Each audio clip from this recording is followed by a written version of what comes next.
You're listening to the Greeks Gridiron. Now here's your host, Ethan Hristodoulou. Welcome back, everybody, to the Greeks Gridiron. I am Ethan Hristodoulou, and today on this March 21st, 2025, I got a lot to go over and discuss from the last few days. We're talking Stefon Diggs taking his first visit in New England for this free agency window as he is looking for a new home after the Texans pretty much seem to have filled his role at this point, and he is still recovering from his ACL tear, non-contact ACL tear last season. Possible rule changes that are being presented to the league, and I would say some sore losers maybe putting in some proposals, if you ask me. Aaron Rodgers, we're going to get into some more of him and just the waiting game that we are now playing on his end. And then I'll shout out ESPN on this one here. Kind of inspired me to put that last segment together. Basically, we're going to be talking best head scratchers, best improved or most improved teams. We're going to dive into free agency a little bit, just kind of take a look at it 1,000-yard view and go over some of my favorites and least favorite things that have happened so far through free agency. So make sure you comment down below. Let me hear from you all as we dive through segment to segment here, but beginning first with the Stefon Diggs conversation. So Stefon Diggs making a trip out to New England, a surprise one at that. He was there when it started getting reported. It wasn't like, we'll bring him in type deal, and then everyone started hearing about it. No, everyone found out about it while he was there. But Chad Graff, was on the report first with the tweet here. You'll see up on the screen. Patriots obviously badly needing wide receiver help, and Diggs could provide that, even if he may not be ready week one as he recovers from an ACL tear. That is the significant piece, if you ask me, because Patriots, of course, badly needing wide receiver help at this current moment right now, with a room that you could say maybe lacks a little bit of maturity and just overall needs a true, even if Stefon Diggs is more so on the back end of his career than the front end of his career, a guy who has done it, who has played at that high level, could maybe show a thing or two to some of the young guns that they have in that wide receiver room. I like the idea, but this is a second move now, or potential move, I should say, that happened this week. Obviously, the Garrett Bradbury signing following the David Andrews relief, leaving a lot of fans just kind of scratching their head, I guess you could say here. David Andrews even went and spoke out about this as well in a podcast this week. Just wasn't necessarily thrilled. He understands it and gets it. It's a business at the end of the day, but he thought he could help with what they were trying to do there, especially as far as rebuilding a culture. So now we have the Patriots bringing in someone like Stefon Diggs, who is 31 years old, going to be 32 during the season in November. He's recovering from that non-contact ACL injury that we mentioned a little bit earlier. And of course, there is the reputation of, I guess, diva-like tendencies, I guess we could say here. Obviously getting traded away from the Vikings for some of that reason there, and then same thing happening with the Buffalo Bills a few years after the fact as well. Texans allowing him to walk, but from the sounds of it, it seems more so just because of the situation, injury, age more than anything else, because Phil Perry of NBC Sports Boston put out a nice little article yesterday just kind of talking about the Stefon Diggs situation and why it makes sense for him to come in here, because reaching out to Texans people himself, a lot of them all seem to say the same thing. Great guy, great in the locker room, no issues, understood his role. He understood that Nico Collins was the number one guy. And for what it's worth, Stefon Diggs, before going down with injury, was extremely productive. And it all seemed quiet last year. I don't remember really reading any sort of issues with Stefon Diggs in Houston during the short time that he was playing before he went down with injury. So, I mean, I get it. And on top of that, Josh McDaniels' brother, Ben McDaniels, is one of his coaches from Houston. So the Patriots do have a little bit of like a intel and sort of an inside look, I guess you could say, as far as just how Stefon Diggs was in that role, where coming into New England, he can kind of retake that number one role. There is not a true guy that the Patriots can lean on right now.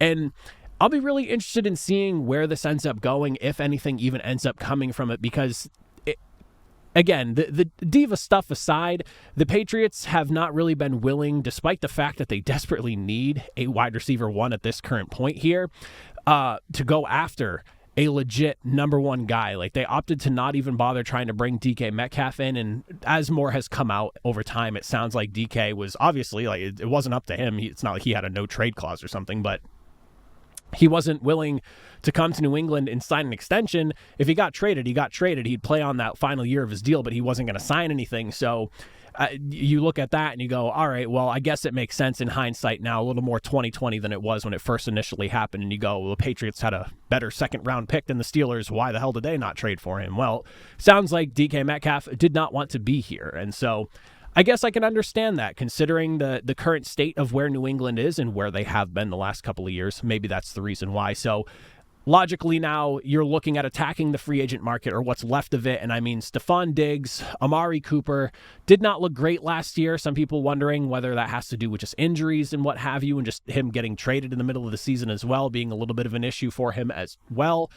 The market is what the market is as far as free agency goes. And in my eyes, the more I sit here and think on it, and the more I've read about this as reports have come out in droves over the last couple of days, because this was a surprise to a lot of people. I think this is, when Vrabel talked about plan A, plan B, plan C, this feels like maybe plan C, maybe even plan number D, or letter D, excuse me. So at this point, this is not something I think anyone really expected, especially with the idea of you want to bring in good culture, locker room guys that aren't going to give Drake May an issue if they're not getting the football from the wide receiver room.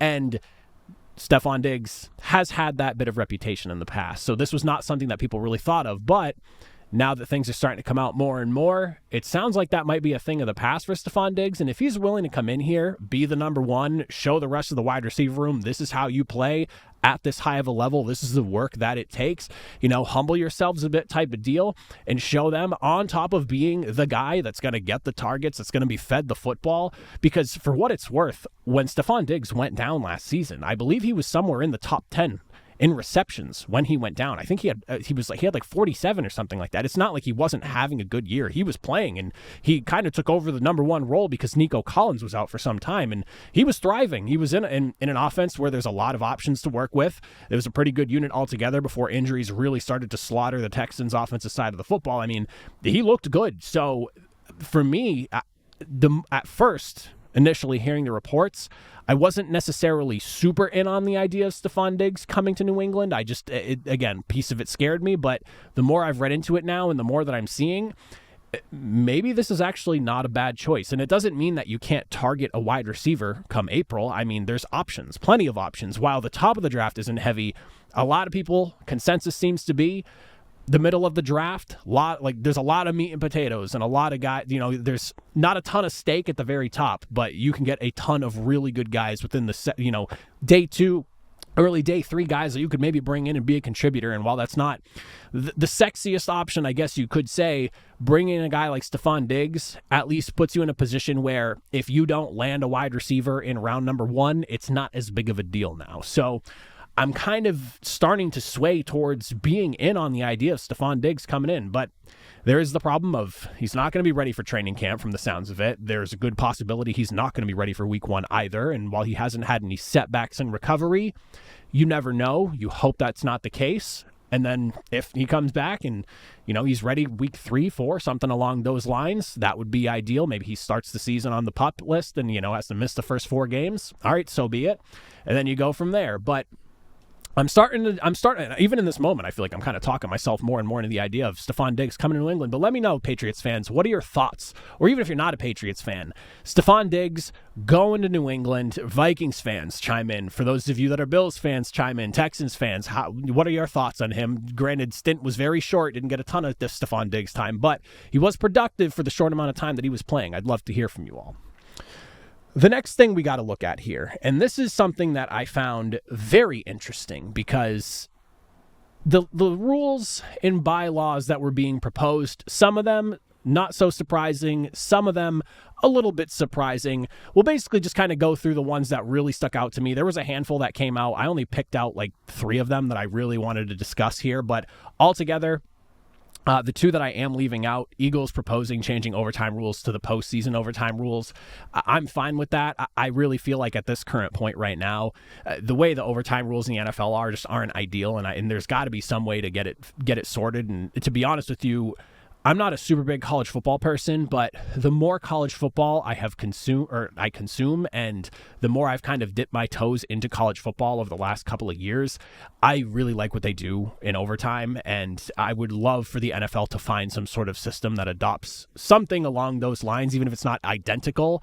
I wouldn't be opposed to seeing something like that in the NFL at this point here. But this, in interest of fairness and everyone getting an opportunity with the football, Eagles proposed that, and then the Lions had a bylaw proposal regarding players on the IR affecting roster sizes before cutdown days. I could only assume that ends up being a positive for teams, so I don't really see what the issue is there other than money. So that'll be something to keep an eye on. But the three that I really want to get into that really stuck out to me, we'll pull up this first one here, take a look at it from NFL football ops themselves. The Packers proposing to change Rule 12, Section 1, which would prohibit an offensive player from pushing a teammate who was lined up directly behind the snapper and receives the snap immediately at the snap. So what is this in reference to? Quite obviously, it is in reference to the tush push. Now, I understand the frustration that some of these defenses might be having with this play, and there seems to be it feels like a very 50-50 divide. I am on the side of you've got to figure out a way to stop it, and it is what it is. The play has not resulted in literally a single injury, and at this point, you can't really point towards player safety with it. There are people that just say it's not fair because the defense can't push behind the way the offense can. Maybe some adjusting needs to be done on that front, but I don't feel like we can just outright ban the tush push because defenses are struggling to stop it. The Eagles took the time to figure out how to do this. It's within the confines of the rules. It sounds to me like defenses need to find a way to stop this. And the best way to stop this is to not allow the Eagles to get within 1 to 2 yards of the first down / goal line mark. That it's as simple as that. While and easier said than done, that is in its basic form what you have to do. Don't let the Eagles get in a position to be able to go tush push on 4th and 2, 4th and 1 at the goal line on the 1 or the 2 yard line.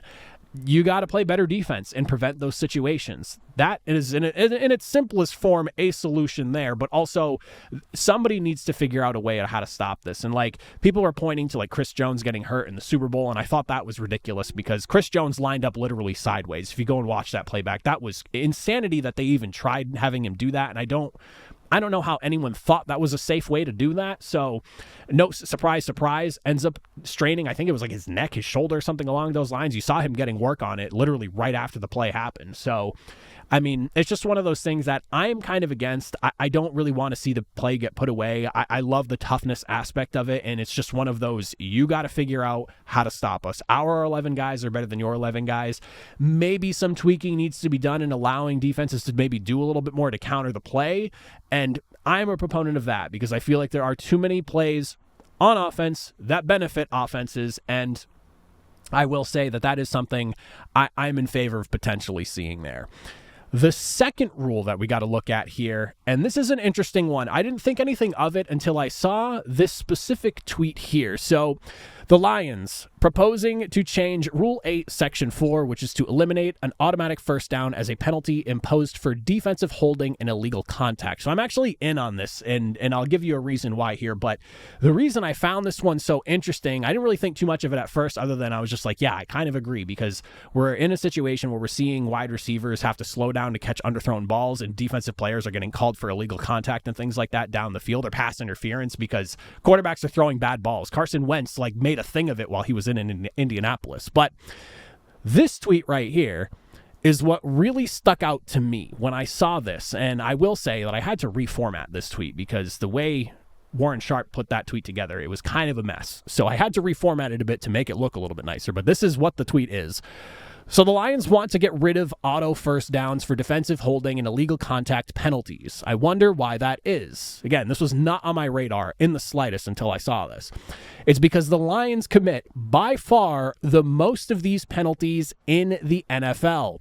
Number one most. This rule change would disproportionately help them as compared to other teams, especially as compared to the NFC North. Number of penalties called in the last 2 years of these two specifically, Detroit leading the way by 10 with 26, Green Bay sitting at 16, Chicago at 9, Minnesota at 6, and then on the right there in parentheses, you'll see their actual league-wide rank. So the Lions at number 1, Green Bay is middle of the pack at 15, and then Chicago and Minnesota sitting at the bottom of the league at 30 and 32.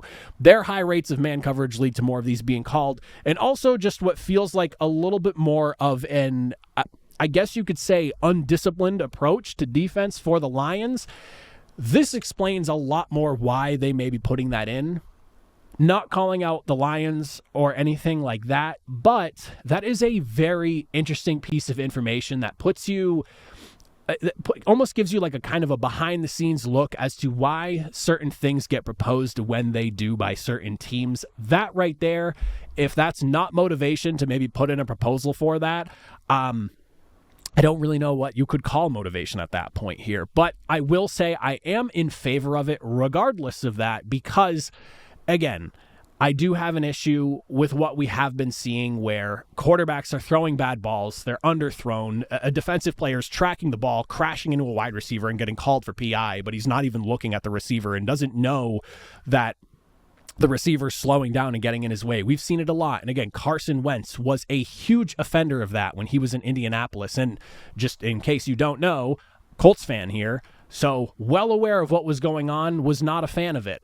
That being said, it is something that in my eyes should be adjusted in some extent. I don't know if just eliminating the auto first down is a thing or if there's just a yard number, whatever it may be, but I'm interested in seeing kind of what goes there. And I know that this doesn't like completely address PI because, again, it's for illegal contact and for defensive holding. I would like to see PI in some capacity get adjusted into that because that's more along the lines of what I'm talking about with Carson Wentz getting away with that kind of stuff. But I mean, holding on the other side of the field when a quarterback isn't even looking in that direction is occurring and he's throwing to the right side of the field, but this happened on the left side. Like, again, I hate the auto first down in that situation, the illegal contact and everything. Again, kind of annoying there. It's one of those things that needs to be adjusted, but I would really like to see the PI get lumped into that as well, because that's the one thing that's really egregious. But I have an issue with things getting called when the action's going to one side of the field. It was never going to the other side of the field, but it has to get called for, whatever reason. I don't really know. And then finally, number 3, counting is hard, we have ourselves. And this one I am very much in for as well. The Lions proposing another, this time bylaw, to amend the current playoff seeding format to allow wildcard teams to be seeded higher than division champions if the wildcard team has a better regular season record overall. This is one that I am all for. Now, I don't want to see divisions be made irrelevant. I think that they are a big reason why the NFL works the way it does so well. You look at the MLB, you look at the NBA and the way they've kind of handled certain things, especially the NBA, it makes divisions almost pointless because it's just top 8 teams regardless. I want to see division winners still get a playoff spot, but I had quite a bit of an issue watching the Minnesota Vikings with the record that they had go on the road not in week 1, but in the round 1 of the playoffs. I'm not saying that dictated what happened to them in the playoffs or anything like that, but that is something I did have a bit of an issue with. Division winners, in my eyes, absolutely deserve a playoff spot. But if you have 3 or 4 wins less than another team, I don't think you should be getting home field advantage over them. That does not make sense to me. There are cupcake divisions every single year. There's usually one, and yes, good job winning your division, but when you're watching a division like the NFC North where you have 3 teams racking up 10 plus wins in a season, and then you have a division where there's one team that barely scraped 10 victories, I just have an issue with that. So I'm actually all for that one there as well. I really like the idea of it, but we can't eliminate the importance of winning a division altogether. Division winners still get a guaranteed playoff spot, but I do want to see teams with more wins be given higher seeding. That is definitely something I'm game for. And another prime example, when I look back at the Seahawks, 7-9 season, Beastquake, when all that happened that year. They were 7-9, hosting a playoff game against the defending Super Bowl champion Saints. That is one of the situations that I feel like has lived in my head for quite a long time, because that's a team that, in my eyes, probably shouldn't have been hosting a playoff game, especially against a team that had far more wins than they did, far better situation. Yeah, because it's so hard to win games in the NFL, and it does not make sense to me to penalize a team just because they didn't win a division. If you win 4 more games than the opponent that you're playing in the playoffs, you should be hosting that football game, not the other way around. Third thing we'll dive into, and I don't want to say I'm surprised, because I'm not really surprised. I'm more so disappointed, I guess I should say, that we're even still discussing this here. But don't rush Aaron Rodgers. Decision is not going to be made anytime soon from the sounds of it. We'll go ahead. We'll take a look at what Adam Schefter had to say after the Vikings announced that they were not going to be pursuing Aaron Rodgers. Adam Schefter tweeting this out: nothing related to Minnesota has altered Aaron Rodgers' timeline. One source monitoring Rodgers' potential decision about the 2025 season said this morning that the free agent quarterback still is in no rush at all. I'm not thrilled by this. It's just one of those things where it's kind of getting tiring. And believe me, I very much enjoy watching Aaron Rodgers play football. And I'm actually in the camp where I don't really put a ton of blame on Aaron Rodgers for last season in New York. I think what we saw from New York last year is the reality of the Jets are gonna Jets, unfortunately. And that just rung so true last year with them firing their head coach. What was it like? It felt like 3, 4, 5 games into the season, whatever the number was. It was ludicrously early in the year. And everything just kind of went to hell in a handbasket. And sure, does Aaron Rodgers shoulder some of the blame? Sure, shoehorning guys on the team that he wants to be playing with, like Devontae Adams, honestly ended up being pretty good for them in the long run. He ended up racking up 800 yards when he finally got to New York and was tired of pretending his hamstring was hurt because he didn't want to be in Las Vegas anymore. But this is just one of those things where I would like to just get an answer sooner rather than later. Because I hate this game that he's been playing the last few years. Again, as somebody who's enjoyed Aaron Rodgers on the football field, it's frustrating to see this go on for another year now, because this literally takes me right back to when he was leaving the Packers, going and finding out where he was going to get traded to with the Jets, doing the whole, darkness retreat and all that stuff. Just annoying in its simplest form. The other thing for me is just that I'm having a hard time with what the decision actually is here that he's trying to make. If the decision is coming down to one team in retirement, then maybe it makes a little bit more sense to me. But it sounds like he's picking between either the Giants or the Steelers, or I guess retirement now as well. And that's just a little bit interesting to me. And that's more what I want to get into here, because when I look at the Giants and I look at the Steelers, these are two teams in some pretty different situations. And I'm not, and this is not a slight to the Giants, but they're not quite in the same situation as the Steelers in my eyes, and I think a lot of people's eyes. The Giants are just a hard sell for me, and I don't really know, other than just trying to, I guess, stick it to the Jets and win in New York on the other side of the stadium, playing from a different locker room, why he would want to go to New York. And sure, they added Javon Holland and Paulson Adebo in the secondary. You got a defensive lineman in Chauncey Golston. You went and got James Hudson for the offensive line, but I don't look at New York. You kept Darius Slayton as well. It's a key one there. But I don't look at New York as a quarterback away from being a playoff contender.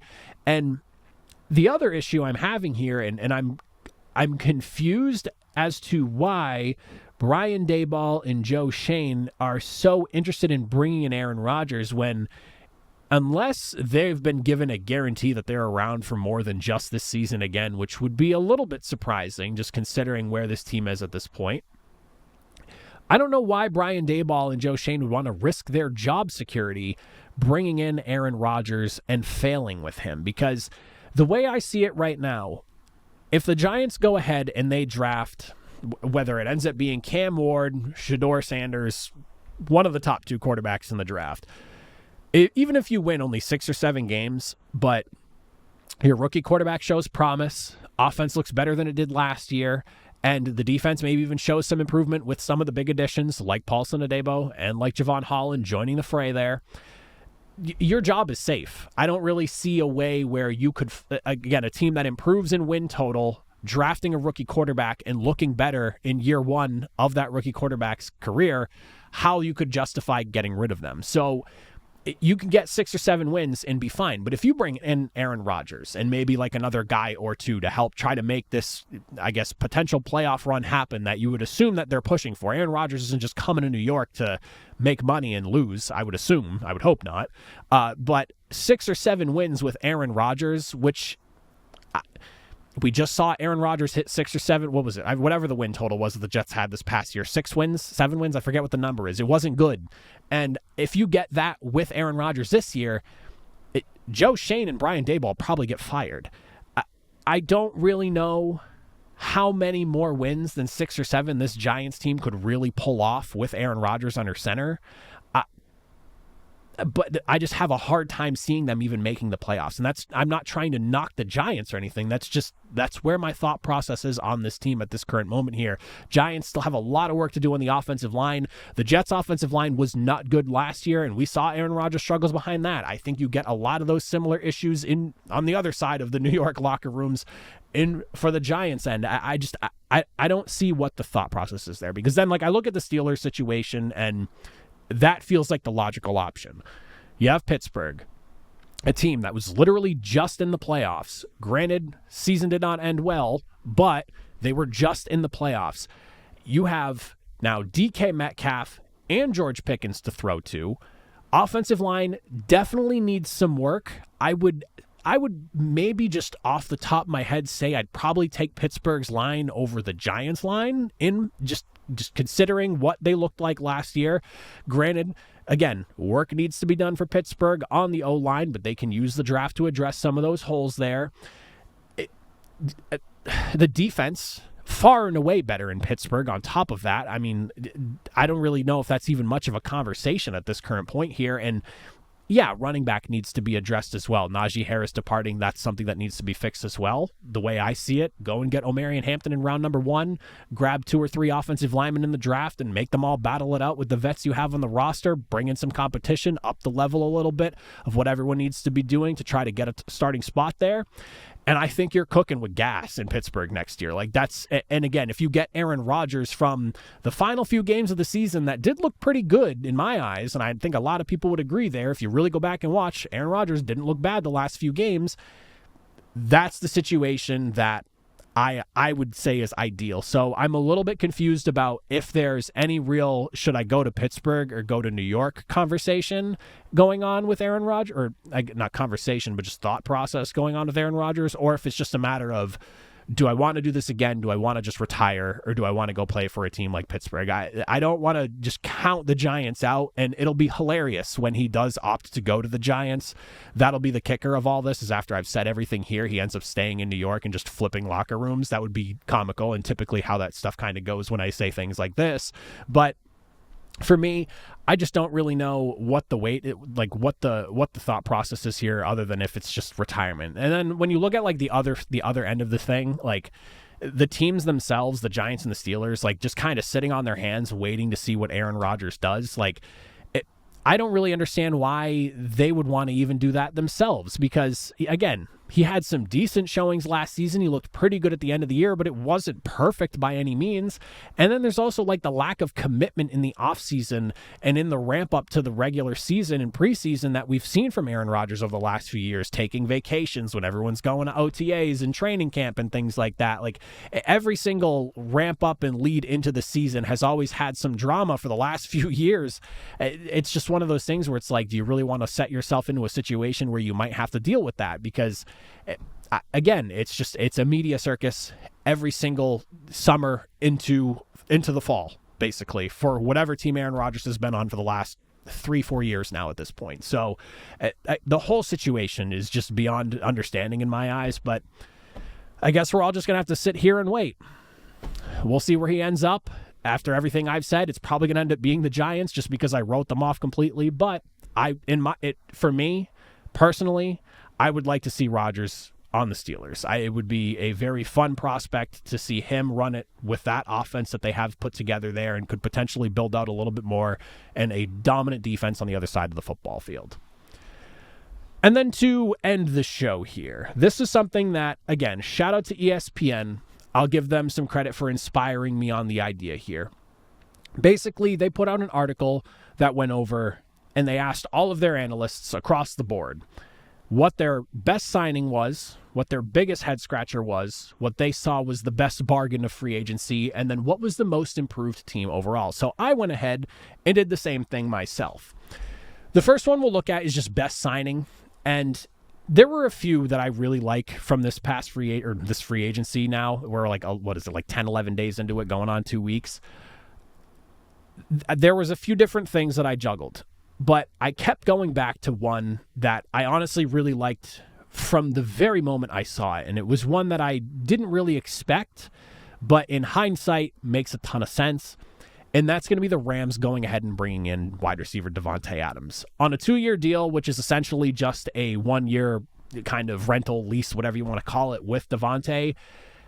Him being on the Rams just makes so much sense in my eyes. And we just kind of talked about Aaron Rodgers a second ago, and Davante Adams kind of fits in this same situation here. Yeah, his time with the Las Vegas Raiders at the beginning of the last season was not great. He only had 200 and some change as far as yardage was concerned. He had the hamstring injury, air quotes for those of you that are just listening. But ultimately, he goes to New York to play with Rodgers. Took a little bit of time, but he picked things up, especially late in the season. He showed that he definitely has plenty of gas left in the tank. And in the 11 games with the Jets, he racked up 800 of the 1,000 yards he had last season. He was averaging 1 yard per reception more than he was in Las Vegas just a few weeks prior to getting traded and before the hamstring injury popped up. So this is one that makes a ton of sense to me. On top of that, when you look at what the Rams are doing right now currently, as they had, of course, Cooper Kupp, who had just missed a ton of time over the last 2 or 3 seasons, basically since the 2021 crazy season he had. But Adams, he missed maybe 1 game in the last 3 years. This is somebody who's always available, never really missing time, and he hasn't actually been injured, I guess is the best way to put it. Prior to last season, hasn't actually been hurt in quite some time. He's always readily available.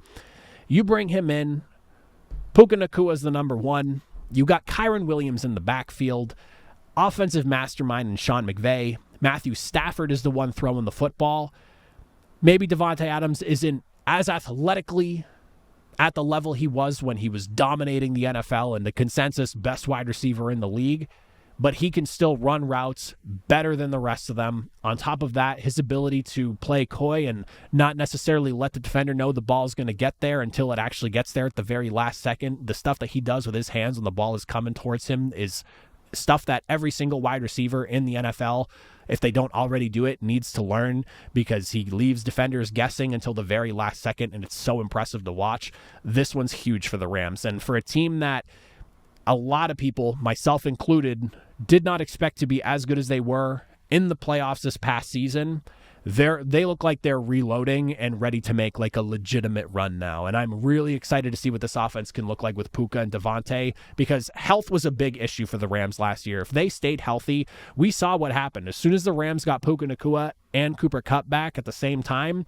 that offense exploded and looked completely different. So if we get a healthy unit at wide receiver, Puka doesn't go down with a freak thing, Davante seems to just not really have any issues with injuries whatsoever, ever, at least as of late.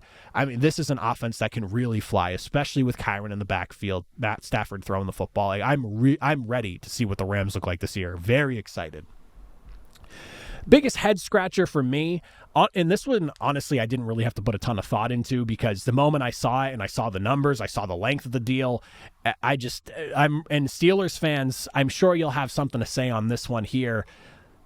Biggest head scratcher, got to be the Titans dishing out the money that they dished out for Dan Moore Jr. The third most guaranteed money given to anyone in this free agency period.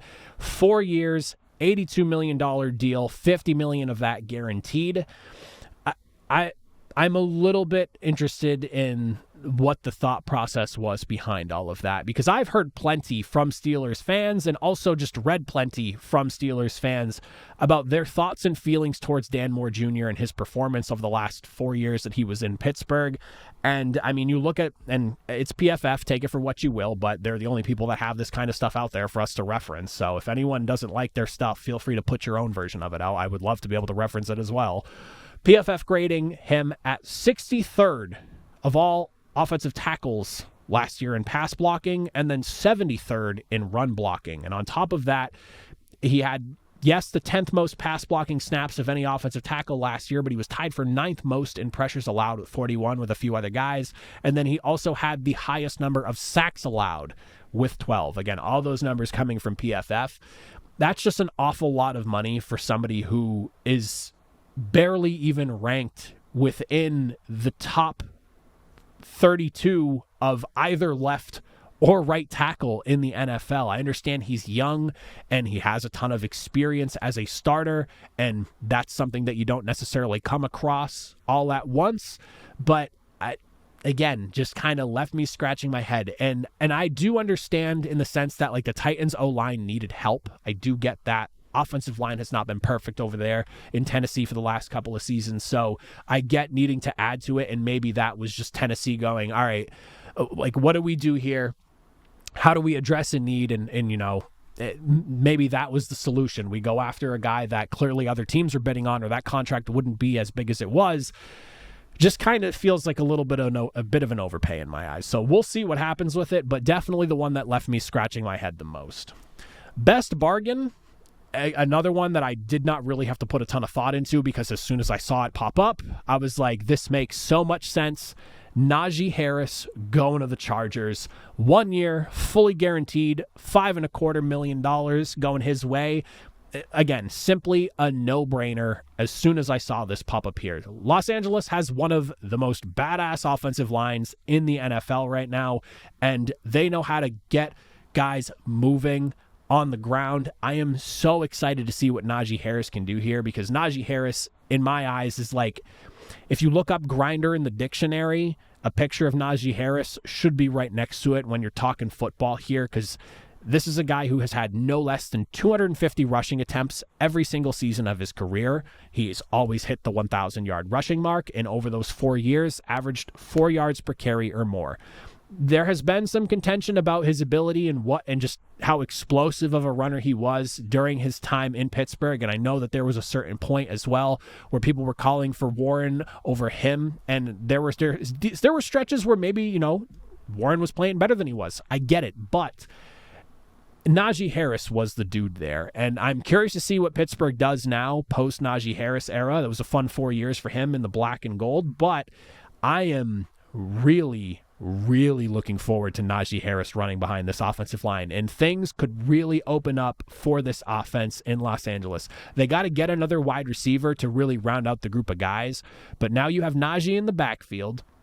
You have yourself, of course, Justin Herbert, one of the better O-lines in the NFL, and then, of course, Ladd McConkey looked like a stud last year. They went and got Mike Williams back on a cheap deal. I don't think that's going to be the end of what they do as far as the wide receiver room goes. They've got to add another piece there, and I think they look to the draft again to see if they can find a complementary piece to go along with Ladd McConkey. But this is an offense that I'm really looking forward to seeing, because I think Najee Harris, and this is a guy who hasn't caught a ton of passes as of late, but don't forget that he's not just a bruising running back. He caught 74 receptions, maybe a little bit more out of necessity than anything else his rookie season, but 74 receptions is still 74 receptions. Like, receivers struggle to hit 50 receptions in a season, let alone nearly 75 as a running back. So he can catch out of the backfield. He's shown he can. He's got 6 receiving touchdowns in his career. He caught 3 his first and second season, both. So, I mean, this is one that just felt like a no-brainer. Soon as I saw it, loved the signing, and I'm wicked excited to see what he does there. And then finally, I saved this one for last because I think it's a nice just overview of where we stand currently as free agency is now heading into week number 3. We're wrapping up week 2. Who is the most improved team? You could obviously point to the Patriots, the Bears. Bears made a ton of trades to boost up the O-line, spent some money to boost up the O-line, spent some money to boost up the defense a bit as well. Both the Patriots and the Bears have spent a ton of money rebuilding or just retooling their rosters, more so in the Bears end in my eyes. But both of them did a great job in making their rosters, at least on paper, look better than they did last season. But for me, it's not either of those two teams. It's a team that we saw in the NFC Championship this past season, and I'm not talking the Eagles, the Washington Commanders. Yes, losing Jonathan Allen and Dante Fowler Jr., not ideal on the defensive front, but the Jonathan Allen split was something that we saw coming well in advance. Dante Fowler Jr., 10.5 sacks last season, really productive. He's one of those guys that slow start to his career, but has just been like a hired mercenary where he just comes in off the edge for whoever brings him in for that season, and he's productive. But Dante Fowler Jr., and Jonathan Allen needing to get replaced. They did so with Javon Kinlaw already on the interior there. I do think that there is probably a good chance that they're probably targeting one of the top edge rushers in this year's draft to go and help fill out that defensive line a little bit further. But then it was the trades for Deebo Samuel and Laramie Tunsil. And I know there's a lot of people outside of Washington right now that are talking about Deebo Samuel being cooked, and the 49ers completely burned out all the tread on his tires a few seasons ago when they had him playing running back and receiver. I like the idea of Deebo coming into Washington and not being overly relied upon as like the guy in the offense. And he does not have to be that there, because Jaden Daniels is a huge threat on his own, both with his arm and his legs, and you're going to really be able to scheme up some really tricky plays with Deebo Samuel in the mix now as well. And of course, you still have Terry McLaurin, the backfield led with Brian Robinson, so you don't need him to play running back. You could just have him play wide receiver, and you can put him in some packages here and there if you really want to get creative. But I love the Deebo Samuel addition to them, more than maybe some other people do. Then the addition of Laramie Tunsil, that's just, we recognize the offensive line is not perfect, and it probably looked better last season than it actually was because Jaden Daniels is just so good moving around in the pocket. That was a clear admission to that and acknowledgement, and they were like, what are we going to go do? Get one of the best pass protectors in the game in Laramie Tunsil. And you really didn't have to give up that much. Like, yeah, kind of a lot of draft capital, but this is a team that made it to the NFC Championship. I don't think that trade ultimately and that relinquishing of capital in the draft is really going to kill them in the long run. That was, you get a cornerstone guy on the blind side for Jaden Daniels. That's something that the Patriots probably should have been in on doing, and I'm surprised that there wasn't more conversation surrounding them trying to make that same trade, because that's a guy that they definitely could have used in my eyes.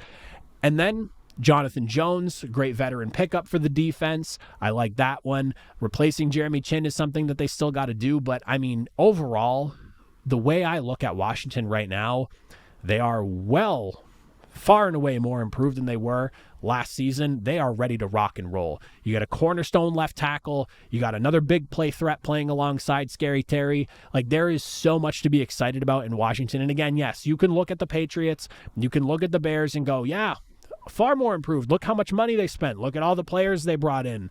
That's all on paper. Same with Washington. But in my eyes, I think Washington did just enough to really push themselves potentially over the edge and maybe even represent the NFC in the Super Bowl next year. They got to go through Philadelphia and Saquon Barkley in that offensive line. But I really like the direction Washington's going in. So I think I'm going to land with them on that one there. But that is it for me. That's everything I got for you all. As always, if you made it to the end, I greatly appreciate it. Comment down below. Let me hear your thoughts, your opinions on everything we discussed today. Who's your biggest head scratcher? Who's your best bargain? Who's your best signing, worst signing? Who do you think's the most improved team going into 2025? Courtesy of free agency. I would love to hear from you all. But as always, appreciate you for making it to the end. See you all next time. Have a good one.